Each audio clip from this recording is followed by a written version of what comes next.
Last weekend, my wife Linda and I made a quick trip up north.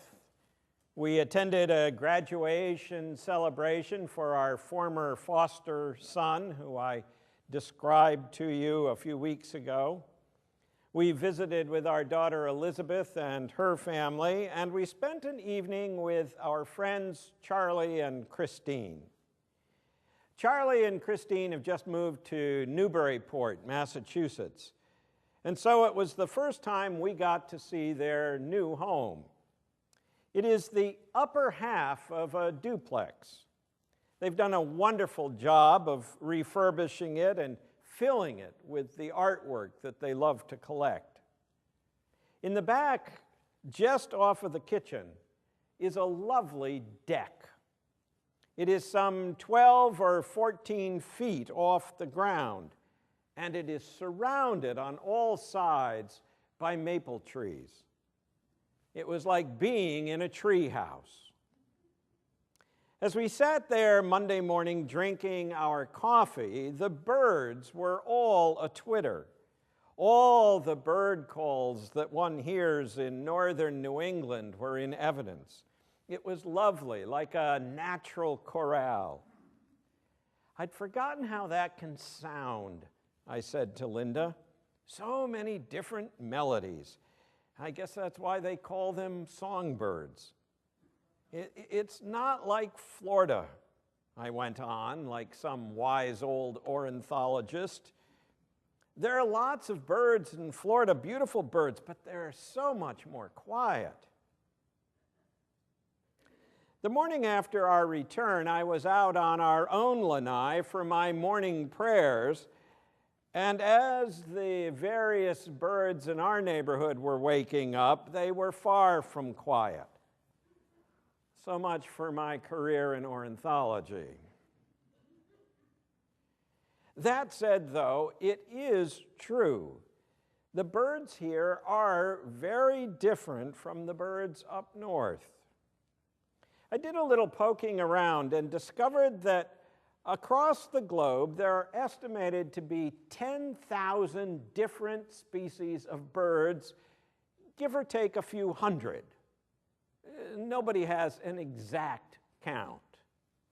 For our own country, I saw numbers ranging from 700 all the way up to close to 1,000 different types.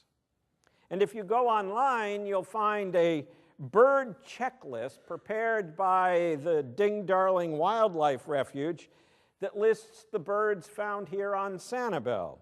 174 in all, ranging from common loons to house sparrows. And in addition to that, there are another 63 species listed as accidental sightings, meaning they've only been spotted once or twice by bird watchers or others. So many birds. I doubt Jesus had a bird checklist, but he was a keen observer of the natural world and often drew on it to help illustrate a lesson. Our reading from Matthew this morning is a case in point.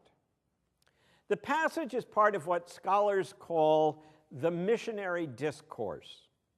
Earlier in the chapter, Jesus commissions his 12 apostles to go out and preach the gospel. Go, he tells them, go and proclaim the good news. The kingdom of heaven has come near. Cure the sick, raise the dead, cleanse the lepers, cast out demons. Even though they're going to proclaim good news, he warns, many will not be very happy with what they are doing. He warns them that they will face opposition and persecution. They may be harassed by religious authorities who view them as a threat. The Romans may persecute them as troublemakers, and their own families, even their own kin, may disown them. It's probably going to be pretty rough out there, but he tells them, don't be afraid.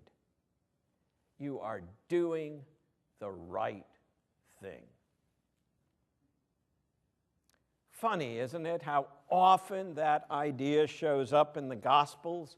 Don't be afraid, fear not, chill.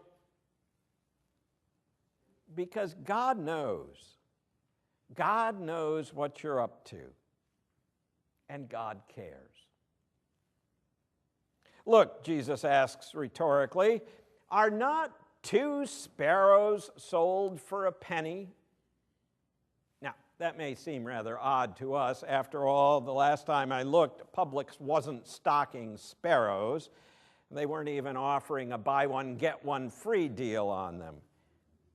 But they were commonplace items in the markets of Jesus' day. They were sold, according to one source, in great amounts and at very low prices. In Luke, we're told that for 2 pennies, you could get 5 sparrows, like a baker's dozen, an extra thrown in for free. Sparrows, you see, were considered next to worthless, as common as shells on Sanibel. Yet, says Jesus, not one of them, not one tiny, seemingly worthless sparrow falls to the ground, dies, without God being aware of it and without God caring. Not one. God knows, and more than that, God cares. So relax, apostles. You are worth more than a sparrow. You're worth more than a whole flock of sparrows. In fact, God watches over you so closely, so carefully, that even the hairs on your head have been counted. Didn't have to work very hard with me, but despite all the troubles, despite all that you'll face, don't be afraid, because God is with you. God cares. Listen, says Jesus, it may seem that the Romans or the religious authorities or even your own family can bring you great harm, but remember this, your fate is in the hands of a loving God. Tradition has it that all but one of these 12 apostles whom Jesus is addressing, all but one of them died gruesome deaths because of their faith. Judas, who failed to remain loyal, fell prey to despair and committed suicide. And except for John, the rest were tortured and killed, usually by the Romans. Now, it's true, that's not likely going to be your fate or mine. Yet there are risks to following Christ's way of love. When you are truly willing to love your enemy, not everyone's going to be very supportive. This past week, we celebrated the 50th anniversary of the passage of the Civil Rights Act, one that had been championed by many people of faith, some of whom literally lost their lives in the effort.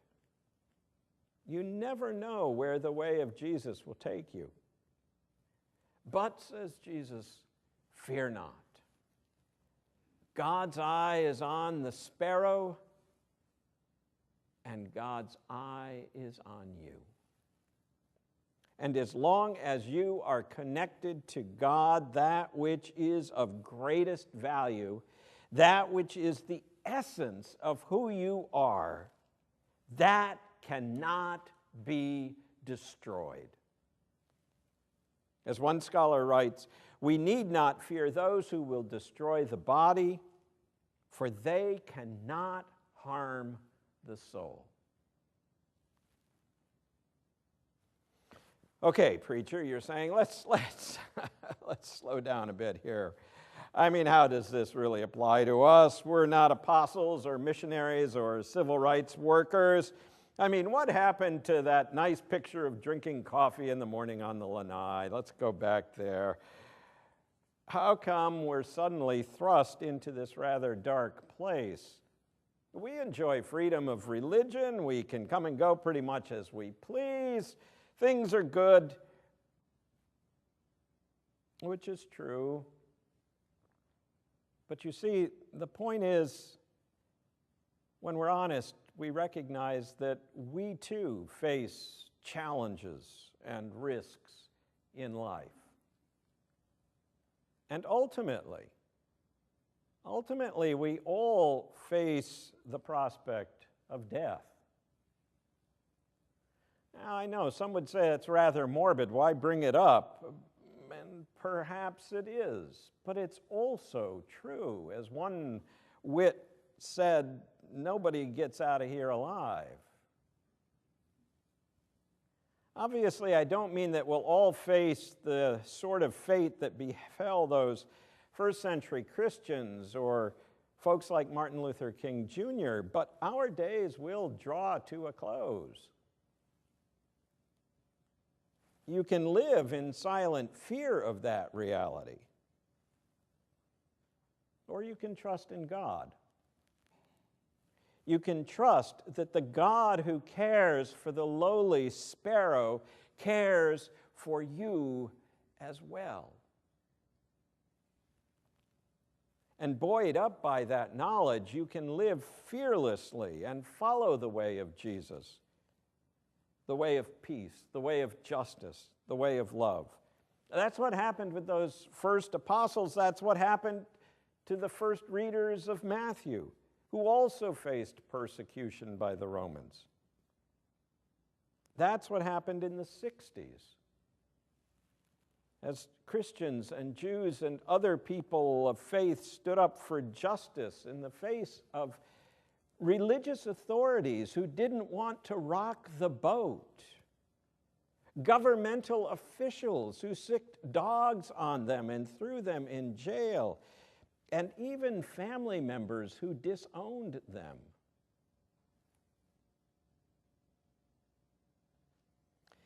St. Paul, who was jailed, tortured, and eventually executed, famously told the church at Rome that nothing, neither hardship, nor distress, nor persecution, nor famine, nor nakedness, nor peril, nor sword, nothing can separate us from the love of God. Martin Luther King, on the night before his assassination, uttered similar words in his farewell sermon. "I don't know what will happen now," he said. "We've got some difficult days ahead, but I've seen the promised land.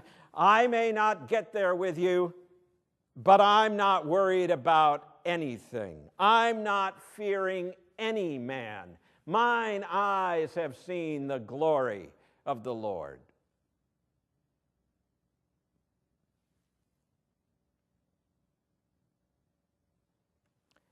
I'd love to stand here and tell you following the way of Jesus is easy.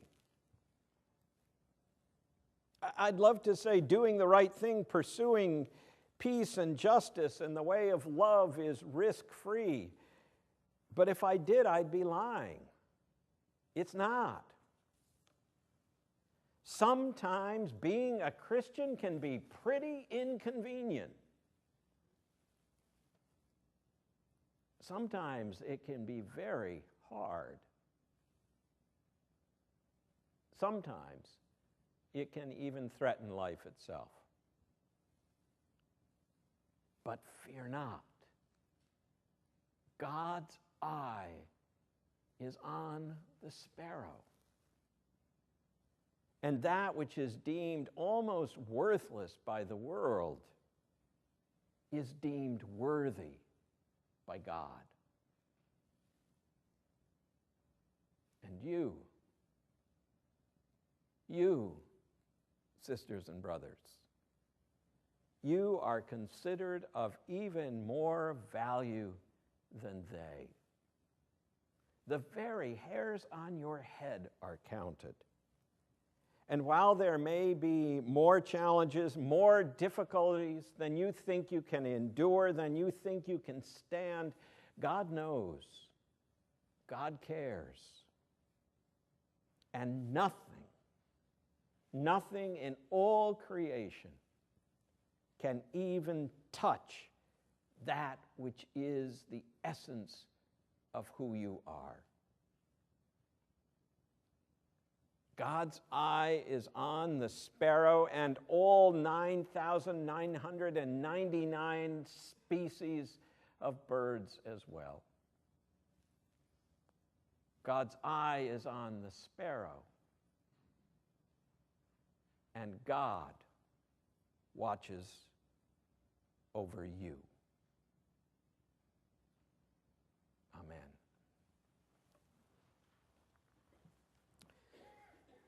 Sisters and brothers,